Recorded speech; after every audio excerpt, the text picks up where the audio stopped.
సింధు దర్శన్ యాత్రా సమితి 2025 ఆంధ్రప్రదేశ్ రాష్ట్ర అధికారుల సమావేశం తిరుపతి వేదికగా తిరుచానూరులో ఆదివారం ఓ ప్రైవేట్ కళ్యాణ మండపంలో ఉదయం జరిగింది.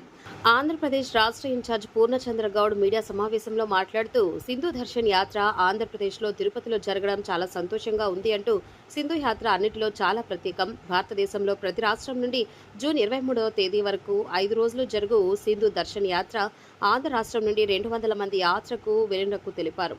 వేలాది మంది వచ్చి ధరించుకుంటారు. అటువంటి ఈ యాత్రను ఆంధ్రప్రదేశ్లో కూడా ప్రారంభించడం చాలా ఆనందదాయకమని అన్నారు. ఈ కార్యక్రమంలో జాతీయ కార్యదర్శి అడ్వకేట్ జయకుమార్, ఆంధ్రప్రదేశ్ రాష్ట్ర ఇన్ఛార్జ్ పూర్ణచంద్ర గౌడ్, రాష్ట్ర అధ్యక్షులు గెరటారెడ్డి, ఇతర అధికారులు పాల్గొన్నారు. ఇన్ఛార్జ్ అయినటువంటి పూర్ణచంద్ర అయిన నేను ఇందులో కార్యక్రమంలో భాగస్వామ్యమై ఈ కార్యక్రమాన్ని విజయవంతంగా ఈరోజు పూర్తయింది. అదే కాకుండా మనము సింధు యాత్ర దర్శన్ జూన్లో ప్రతి సంవత్సరం జరుగుతుంది. ఈ కార్యక్రమానికి ప్రతి ఇండియాలోని ప్రతి స్టేట్లో నుండి, జిల్లాలో నుండి, ప్రతి గ్రామంలో నుండి ప్రతి ఒక్కరూ వేలాది మందిగా ప్రతి ఒక్కరు వెళ్తారు. అలాగే ఆంధ్రప్రదేశ్ నుండి కూడా ఈ సంవత్సరం 100 నుండి 200 మంది కార్యక్రమాలతో మేమందరూ కలిసి వెళ్ళాలని చెప్పేసి ఇప్పుడు ఈ కార్యక్రమం ఇక్కడ మొదలెట్టాము.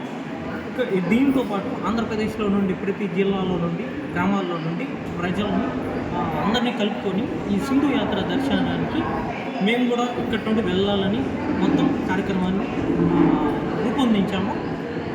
ఇటువంటి కార్యక్రమాలు త్వరలో ఇంకొన్ని జరగబోతున్నాయి. అందుకు మేము ముందుగా ఈ కార్యక్రమాన్ని ఇక్కడి నుండి మొదలుపెట్టాము. థ్యాంక్ యూ, ధన్యవాదాలు.